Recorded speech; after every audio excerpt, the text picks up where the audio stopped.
Hi. What can I do for you today? Miss Delogio, I don't know how I'm going to get into law school. I mean, I just don't have any diversity at all. Why do you say that? Well, look at me. I'm white, I'm middle class, I'm even blonde. Yeah, that's pretty much what you look like to me.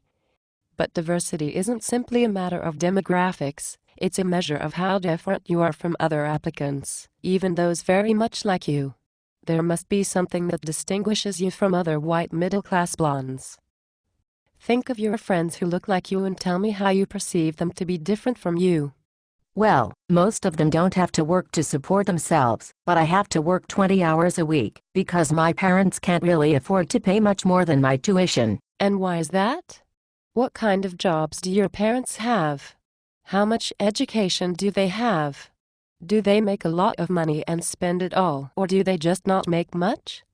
Well, my dad only went to high school. He works as a salesman. Okay, your first piece of diversity is that your father is not college educated, while parents of most of your friends are, right?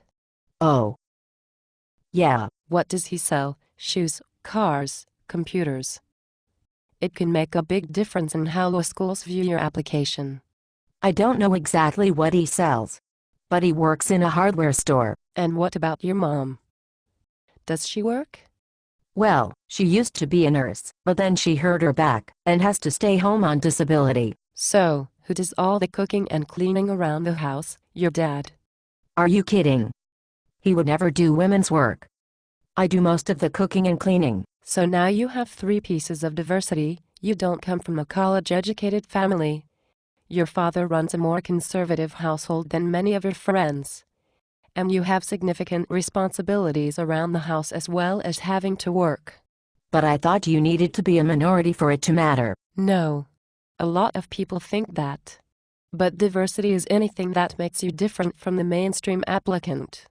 The extra responsibilities you've undertaken can set you apart from other applicants, as long as you make the effort to show those differences to the admissions officers. But I don't want to sound like I'm whining. I mean, it's not that big of a deal to cook dinner or run the vacuum. If you don't want it to sound negative, don't grumble. Listen carefully.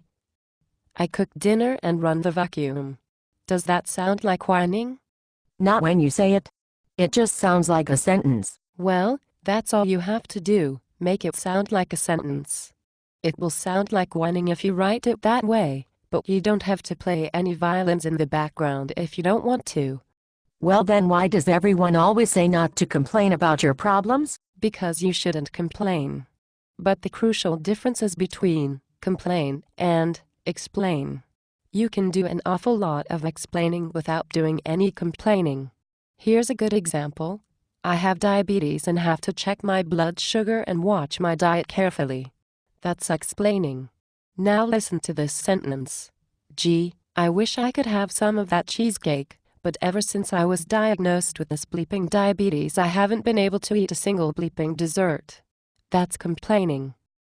Yeah, I can definitely hear the difference when you say it, but I'm afraid that I won't be able to write it in a way that they can hear the difference. Here's a test you might try. Write it in a way that you would in a note to a teacher or employer to explain why you failed to meet a deadline. Then, write it in a way that you would in an email to your best friend. You should be able to hear a clear difference. Do you think you can try that? Yeah, I guess so. Can I come back if I'm still having trouble next week? Of course. Professional admissions consultants like me specialize in helping you tell your story without sacrificing either dignity or honesty. That's what I'm here for.